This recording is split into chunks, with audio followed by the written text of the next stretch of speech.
말씀입니다. 같이 한 목소리로 11절부터 읽겠습니다. 여호와께서 그의 분을 내시며 그의 맹렬한 진노를 쏟으시며 시온의 불을 지르사 그 터를 사르셨도다. 대적과 원수가 예루살렘 성문으로 들어갈 줄은 세상의 모든 왕들과 천하 모든 백성이 믿지 못하였도다.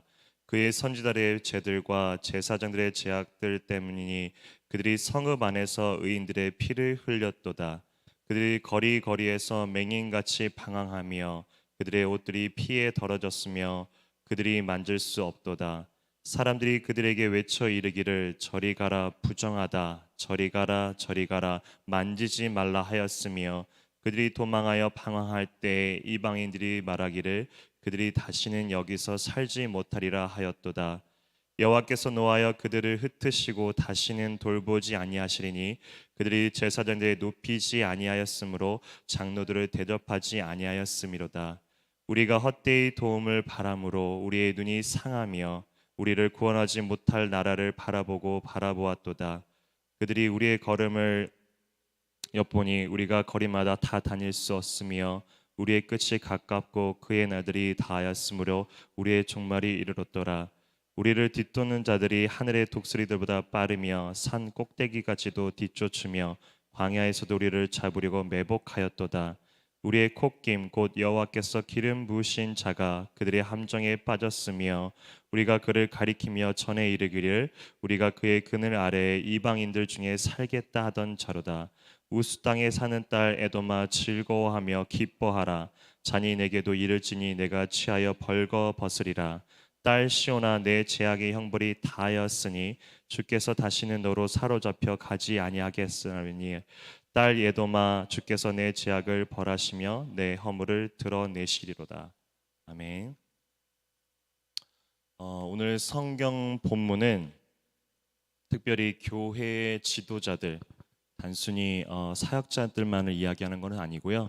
교회에 세워져 있는 지도자들이 올바로 봐야 할 부분입니다. 교회의 지도자들이 영적으로 무너지고 잘못된 하나님의 말씀을 가르치게 될 때 성경적 표현으로 들자면 표적에서 빗나간, 즉 죄를 지었을 때 겪게 될 결과를 나타내주고 있습니다. 따라서 오늘의 본문은 교회를 이루는 지도자들이 경각심을 가지고 바라봐야 될 본문입니다. 본문의 시작인 11절부터 하나님께서 분노와 진노로 징계할 것이라고 저자는 말을 합니다. 왜 이런 징계가 내려지냐면 13절에 나와 있듯이 본서를 기록한 저자는 이 모든 징계의 원인이 13절에 나와 있는 부분대로 그의 선지자들의 죄들과 제사장들의 죄악들 때문이니 라고 본문이 시작을 합니다. Because of them 라고 얘기를 하는 거죠. 하나님의 말씀을 그대로 전파해야 할 선지자들이 그리고 예배를 드려야 할 제사장들이 죄, 즉 표적에서 빗나가 있는 상태입니다. 죄악된 상태라고 말하는 겁니다. 그런 죄악된 선지자들과 제사장들이 구체적으로 무엇을 했냐면 13절 하단에 보면 그들이 성읍 안에서 의인들의 피를 흘렸도다. 성읍, 즉 자신의 나라 안에서 의인들, 올바로 서 있는 자들의 피를 흘리게 만든 자들이 선지자들이고 제사장들이라고 말하고 있는 겁니다. 그런 결과 나머지 구절들에서 보여지듯 하나님의 선택을 입은 이스라엘, 남유다의 나라는 멸망할 것이라고 본서의 저자는 이야기합니다. 이 멸망된 이스라엘 모습을 짧고 굵게 나온 구절이 오늘 읽은 본문 첫 부분에 있습니다. 12절에 보면 대적과 원수가 예루살렘 성문으로 들어갈 줄은 세상의 모든 왕들과 천하 모든 백성이 믿지 못하였도다. 하나님이 선택한 나라 이스라엘을 침공당할 것이라고 생각한 이스라엘 백성들은 어느 누구도 없었을 것입니다. 왜냐하면 그간 보여준 그리고 보여진 하나님의 힘은 가히 당시 최고의 나라였던 애굽이나 바벨론을 넘어선 힘을 하나님이 수차례 보여주셨기 때문입니다. 그리하여 그들이 하나님의 힘을 믿고 변질되기 시작합니다. 교만해지기 시작합니다. 더 이상 하나님의 말씀을 듣질 않습니다. 이 예레미야 아이가를 저술했을 것이라고 여겨지는 예레미야 선지자의 별명이 무엇이냐면 영어로는 weeping prophet, 즉 눈물의 선지자라는 것을 예레미야가 별명으로 가지고 있습니다. 왜 그가 눈물의 선지자냐면 여러 의미의 눈물이 있겠죠. 먼저는 예레미야 입장에서 하나님이 보여주신 자신의 동족 이스라엘의 멸망과 포로된 삶을 봤으니 그것 또한 슬픔이었을 것입니다. 하나님이 심판이 이를 것이라고 선포한들 전혀 들어먹질 않는, 듣질 않는 자신의 백성들을 보니 그 또한 예레미야 입장에서는 슬픔이었을 것입니다. 그리고 그런 백성들을 향해 40년간 예레미야가 선지자로 선포한 말씀인 회개하라 회개하라, 늘 같은 그 이야기를 듣기 싫어하던 사람들이 그를 직접 때리기도 했으니까 그 또한 예레미야 입장에서는 슬픔이었을 거고 아픔이었을 것입니다. 여러 이유들로 예레미야는 눈물의 선지자라는 별명을 지닙니다. 예레미야가 지켜본 자신의 동족 이스라엘 백성들은 12절의 내용처럼 어느 누가 자신들의 나라, 하나님이 선택한 가장 강력한 나라인 이스라엘을 쳐들어올 것이라고 여기지 않았다라는 겁니다. 오히려 이스라엘이 멸망할 것을 말하며 회개하라고 선포한 예레미야를 미친 사람으로 취급한 것입니다. 그들이 하나님이 선택했다는 이 선민 의식 속에서 그 이상의 하나님의 말씀을 듣질 않습니다. 우리는 괜찮아. 너 그런 얘기 하지 마.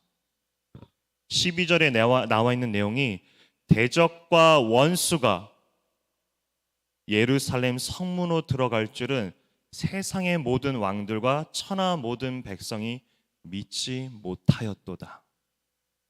13절의 내용처럼 의인들의 피를 흘렸을 것이라고 말하는 저자인 예레미야는 스스로가 그런 상황에 놓여있던 자이기도 합니다.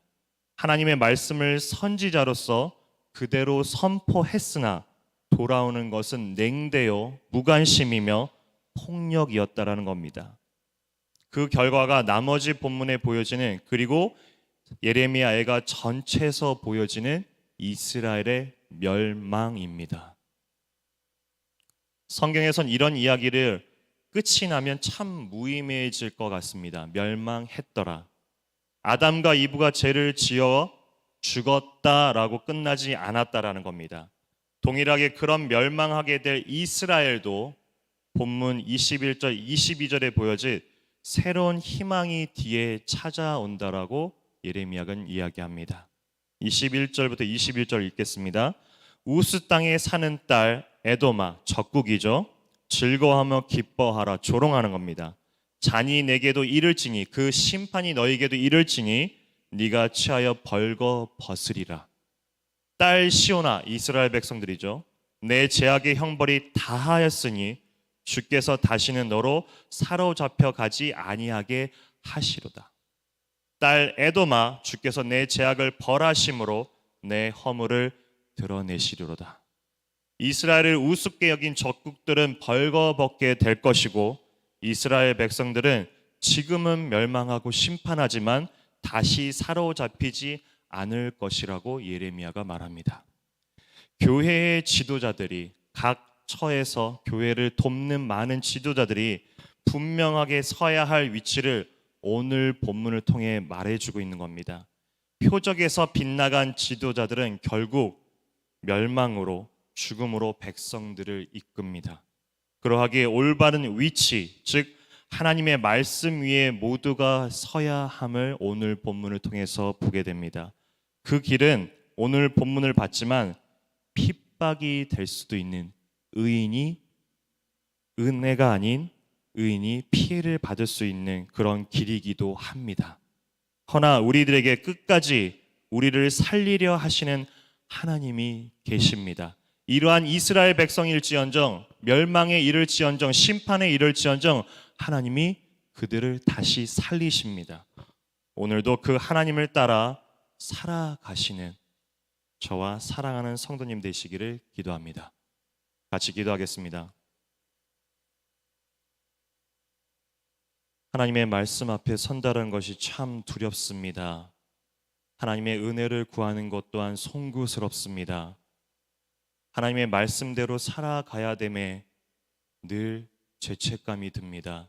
하지만 그것이 우리로 비롯된 것이 아니라 하나님의 말씀과 은혜에 그 은혜 위에 비롯됨을 고백합니다. 따라서 우리가 감사함으로 오늘 하루로 살아가게 하여 주시옵소서. 의인으로 살아갈지언정 우리가 겪게 될 것이 오늘 본문을 봤듯이 결코 평탄한 길은 아닙니다. 하지만 주님이 언제나 그러듯이 우리를 기다리시고 살리시고 다시 멸망이 아닌 생명으로, 죽음이 아닌 생명으로 우리를 이끄시는 하나님을 오늘 또한 보게 됩니다. 하나님, 그 생명의 하나님을 따라 오늘 하루도 은혜 가운데로 감사함으로 살아내가게 하여 주시옵소서. 감사합니다. 생명이신 예수 그리스도 이름으로